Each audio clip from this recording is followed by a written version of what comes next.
What's up, everybody? I'm Simon Sabra, and today I got for y'all my 5 horror manga recommendations. So, before I get into that, be sure to follow me on Instagram at Simon Sabra YT.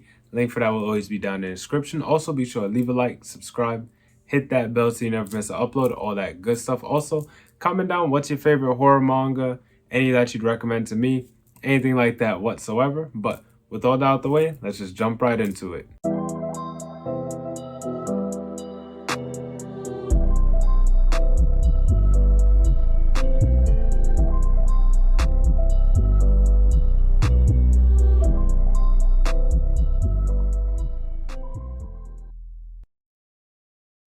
So before we get into the list, I do want to just say real quick, happy Halloween, everyone. I'm not sure if I'm going to post this the day of or the day after, but happy Halloween. Hope you all are being safe out there and just having fun. Or if you're like me, just staying at home, it is what it is. Hope you're still having fun. Now, regarding the list, I do want to say that I know in the intro, I said 5, but I'm actually going to talk about 7 different series.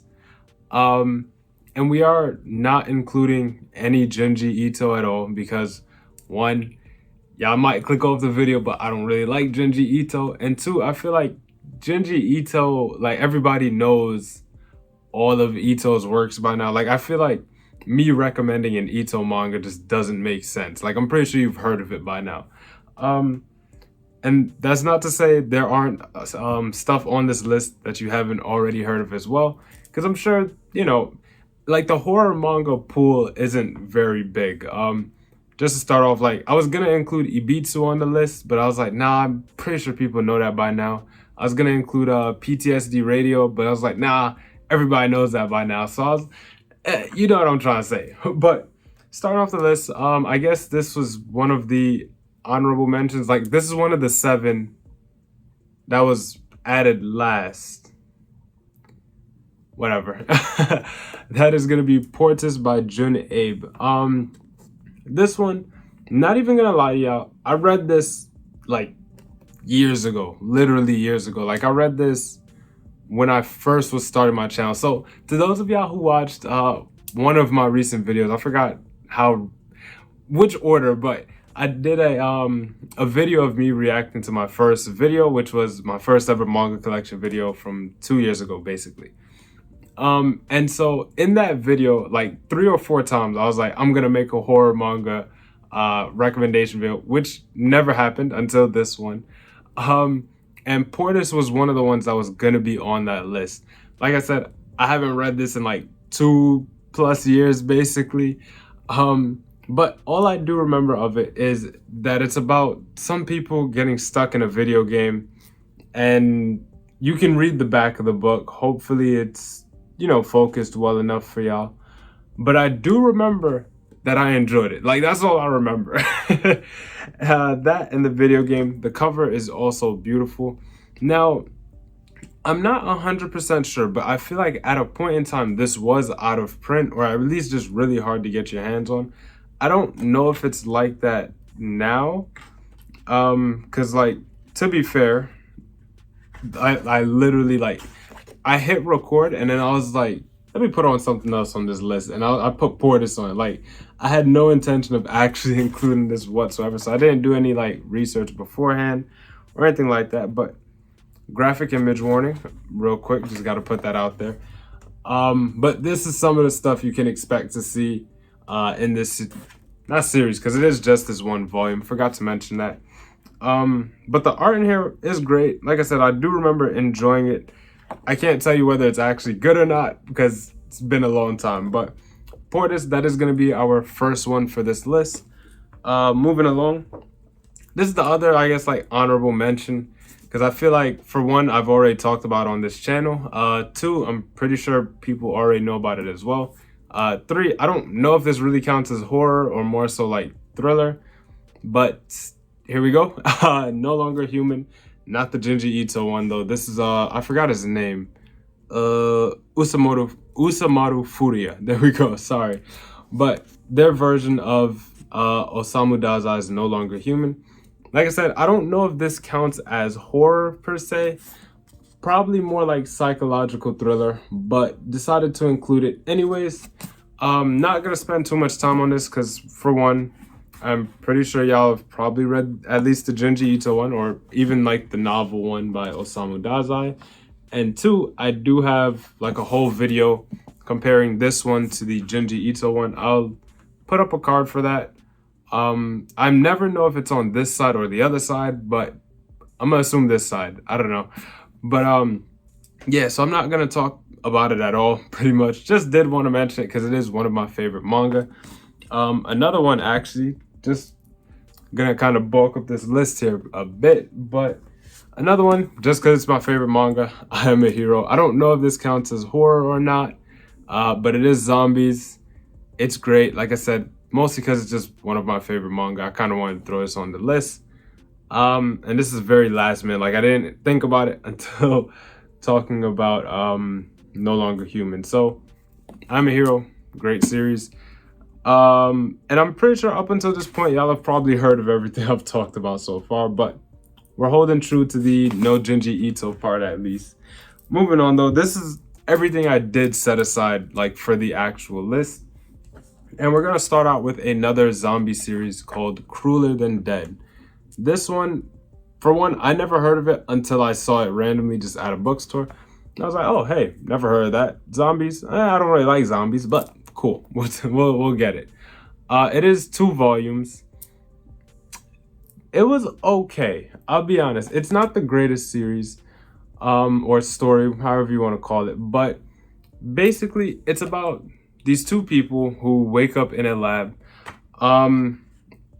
They were being experimented on because they were trying to find a cure for this zombie virus, basically. And so what happens, world, let me not say world, because I don't remember if it's the whole world or just Japan, gets taken over by zombies. And the only place that's safe is, I think it's called like the Tokyo Dome Center or some dome, something like that. It's like a stadium, basically. That's like the only safe place. So for, I want to say like the first volume, it's the main characters getting to the dome, and the second volume, it's them in the dome. And when they're in there, there's like a whole bunch of politics. It's not what they imagined it to be. And it's honestly, I don't know if I just showed this page, but the art in here is really good. Page quality is really good, and the volume quality overall is just really good. But it's overall a pretty interesting story. Like I said, I wouldn't say it's the best thing ever. Graphic image warning. I probably should have just said that at the beginning of the video. It's horror. Y'all know what y'all getting into here. But it's not the greatest, work of fiction ever. But I don't think it's bad, if I'm being honest. Not gonna talk too much on it. Like I said, it's been a while since I read it, but it was pretty decent. That's Crueler Than Dead. That is our, I guess, 5th or I don't know, 4th, whatever now. Moving on. Now, this is probably one of the like freakier mangas I've ever read. This is a horror manga that genuinely terrified me. And I did, or at least I think I mentioned it in my most recent manga collection video. Be sure to check that out. But it is Superdimensional Love Gun by Shintaro Kago. Now, for one, I love the title of this. Superdimensional Love Gun just sounds cool. Love the cover as well. Sorry for the glare on it. But overall, I just love the volume aesthetic. And the title plays a big part into that. But, so, long story short, it's a short story collection. So there's no, like, overall plot that I can give you. And Shintaro Kago's art is very, very unique. We'll start there. This is just one example of it. His art is very unique, and I think it works to his storytelling and overall what he's trying to do with the story here. Because I love body horror. I don't know how well that horror came out, but hopefully you get what I'm trying to say. Body horror is my favorite kind of horror, and this manga took it to another level. Looking at it in the camera, my eyes are kind of puffy. I'm sorry about that. It is extremely late for me. But yeah, he takes like like I said, just the body horror element to a completely different level. There's this one short story in here that I remember, it just stuck with me, where it's like this person who has like something with scratching, like they just enjoy scratching themselves, something like that. And they eventually start to scratch off their skin, like something like that. And I think I might have just found it here. I'm not, yes, I did. Yep, see? And this one, literally, I never finished this book because I was just so disturbed the whole time. And I feel like that's a good thing in terms of this, you know, what this manga is trying to do. Like I just didn't finish the book because it was just it made me so uncomfortable. This is probably like the scariest one on the list, in my opinion. But we're gonna keep on moving along. I really don't want to spend too much time doing this because I am like I said, I'm recording this on October 31st at like 4 in the morning. And I do need to record and edit it all in one day so it's uploaded on time. But this next one doesn't really count as horror, if I'm being honest. Like, it doesn't really count. It's not scary or anything like that. It's actually pretty cute, pretty adorable, I'd say. But it's horror in the same vein as like how Zom 100 would be horror. Like it's or like Zombieland, for example, or like I guess technically Call of the Night. I thought about putting Call of the Night on the list, but I was like, maybe that's a little more thriller. I don't know. But this is one, at the time of recording, it is only one volume. Also, everything I've mentioned so far, so yeah, Superdimensional Love Gun, that's a single volume. Cooler Than Dead is 2 volumes. I'm a Hero, I believe, is 11 volumes. But back to this one. So this one's called Nightfall Travelers Leave Only Footprints. And it's not, like I said, it's not really a horror manga, but it's about these two girls. One is extremely afraid of ghosts, the other one kind of indifferent to it, if I'm remembering this correctly. And they both are in this club. I forgot what it's called, but the school's club for like horror investigations. So they kind of just go to haunted areas and just scope it out to see what's actually haunted about it and make reports on it. That's basically what it is. And you see the two characters, for example, it plays around with horror in the sense of like the characters kind of psych themselves out. Like they'll be, for example, they'll maybe walk down an alleyway or something and they're hearing their own footsteps echoing and they think it's somebody behind them, but then they realize it's their footsteps echoing and they laugh about it. Like that's the kind of horror that it is. It's just a kind of cutesy, fun horror, if we can call it that. Like I'm not sure how to categorize it, but it's a very just overall fun, lighthearted story. Very slow release. I believe this came out in 2022. Either that or early 23, and volume 2 hasn't come out yet. I think volume 2 is scheduled for like mid 24. Yeah, overall, and it does have this really cute like color page in it that is just great. We all love color pages, and the art style is just fuzzy. I just love this manga, and I wish the release schedule for it was faster, but oh well. So we do have 2 series left, which are very new series. Like they just pretty much just came out, both of them. So I'm sure y'all have heard about them by now. We'll start with this one because I had a little more fun with it. We'll start with Betwixt. This was a very interesting book. For one, I know this is Junji Ito's art, but to my knowledge, I don't think Ito has any like stories in here. And I'm pretty sure, like I said, y'all have heard of this one. That's why I kind of saved it for last, or second to last, really. But this manga did something that I have never seen before. And so it has 6 short stories in it, I believe. I want to say it's 6 total. And so it has 3 Japanese short stories and 3 American short stories. I'm not sure how accurate that is, but something like that. And so this is me holding the book like a manga. And so the first 3 short stories are in this like orientation, like the manga orientation. You know, you read it, you know, boom, boom, boom, boom. And those are the Japanese short stories. But if you open the book from the back, then you get the American short stories in its proper like orientation of like how American books are. And I thought that was really cool because now it's like you're reading it from this way as if you were reading a comic book. And I thought that was like the coolest thing ever because I, wasn't aware of that when I first picked it up. So I was like, we'll read it like a regular manga. And then I got to the last chapter or short story, and it said something like flip to back of the book to read the other short story, something like that. I forgot how it was worded exactly. But I thought that was the coolest thing ever. Like, I'm not even gonna lie. When I saw that, I was like, dude, that is sick. And I did enjoy pretty much all of the stories in here, though. I'm not even gonna lie. Pretty much all 6 of the stories were actually pretty enjoyable. I wouldn't say they were all scary, but I do think they were all, they were all pretty interesting, I'd say.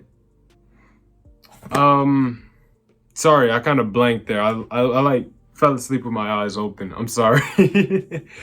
But the first story, okay. So here's how it is. Like, I never read the table of contents for reference, but it tells you these are the first 3 stories, and it says, I don't know if the camera picks it up well, but turn around. So you'd flip the book around and you get these stories. And if I had to compare, I did like the first 3 here way more. Like overall, I feel like the lineup for these 3 was way stronger. I did enjoy the last one, and I believe it was the second one. Mirror, Mirror. Yeah, the second one I did enjoy. Like, I feel like the Japanese side. Oh yeah. See, it even says it. JP side, US side. So I feel like the Japanese side overall was a little more scarier, but I did enjoy the US side as well. But Betwixt, very interesting. And I think just like the orientation flip of the book, that's what kind of caught my eye the most. But moving on to our last pick here, and this is one I'm not really going to be able to talk too much on. I did read it, but I didn't, like, the information didn't really stick with me, I'll be honest. And that is Drcl by Shinichi Sakamoto. Is that right? Yep. And for one, this book is just pretty. The art in it, the cover, just the overall book and all of the pages in it are just extremely pretty. Now, like I said, I can't tell you a thing about this series because when I read it, everything I read was like in and out. Like, I don't remember a single thing that happened with it. But long story short, it's about Drcl. It's Shinichi Sakamoto's take on Drcl. It was okay. In my opinion, it had a fairly slow start. Towards the end, though, it actually got pretty interesting, and I'm excited for volume 2 of it. This is the only volume so far. I'm not sure how many volumes are totally gonna be out, but so far it is just the 1 volume, and I did enjoy it. A little hard for me to recommend, like I said, because I can't talk about it much. Hopefully the art alone might have like sold you on it. Here's just like 1 page or 2 pages technically. Just like the art in here is just overall beautiful, and I know I'm like kind of simping for the art because that's kind of like the main thing that I remember. I'm trying not to show too much pages because the art, like, some of the best pages are towards the end. Like, I'm gonna just show this one and leave it at that. But that is pretty much it for the video. I think that's about like 7 or 8 series I talked about. Hopefully y'all did enjoy. Let's give a quick shout out to our channel members. Thank you guys so much for supporting the channel. I greatly appreciate every last one of you. You guys mean the most to me. But that's it for the video. Thank you all so much for watching. Once again, be sure to follow me on Instagram at SimonSabroYT. Link for that will always be down in the description. Also, be sure to leave a like, subscribe, hit that bell so you never miss an upload, all that good stuff. Also, once again, comment down any horror manga you would recommend to me. What's some of your favorite horror series? How do you feel about my list? Anything like that whatsoever. But that's it for me. This is Simon Sabro signing out. Catch you on the next one.